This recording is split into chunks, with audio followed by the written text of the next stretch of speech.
So, in the previous session, we talked about dependencies. Exclusions are if I select one product, then I want a separate product to be enabled, and vice versa. So, a good example is, let's say I have a bundle and I'm selling chicken and I'm selling octopus hot dogs. Well, the business rule is they're not compatible together.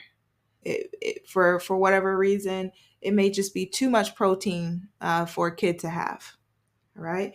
So we only want, if the octopus hot dogs is selected, then we need for the chicken to be unselected and vice versa.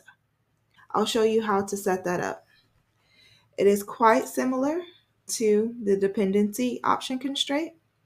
We're going to start at the product that we want to apply this rule to.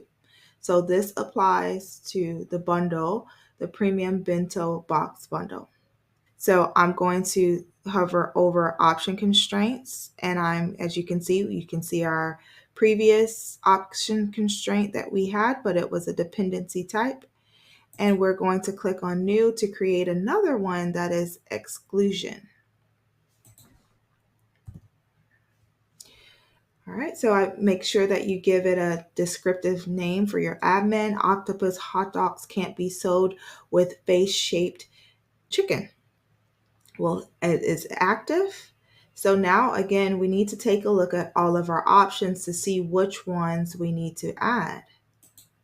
So I'm on the premium product. I've clicked on the option related list and I see all of the options. So the two products that we're referring to today are octopus hot dogs and face-shaped hot dogs. I'm sorry, face-shaped chicken. So if I highlight the option name, and in this situation, it doesn't matter which one you put in as constraint versus constraining. And if I go to the next option,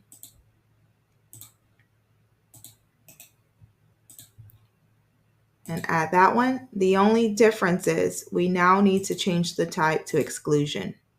And I'll show you how that would work on a quote. So click Save. Going back to our original quote, always, always, always, if you set up a new feature, new functionality, go back out of a quote that you're working on and come back into it to test. Click on Edit Lines. We're going to add products, clear our filters, go to the premium bento box and select. So as you can see here, we have the face-shaped chicken and we have the octopus hot dogs. So if I selected this, as you can see, the octopus hot dog is grayed out. If the sales rep changes their mind, no, the customer doesn't want the chicken, they have to unselect it and select the option that they want. You could do this vice versa.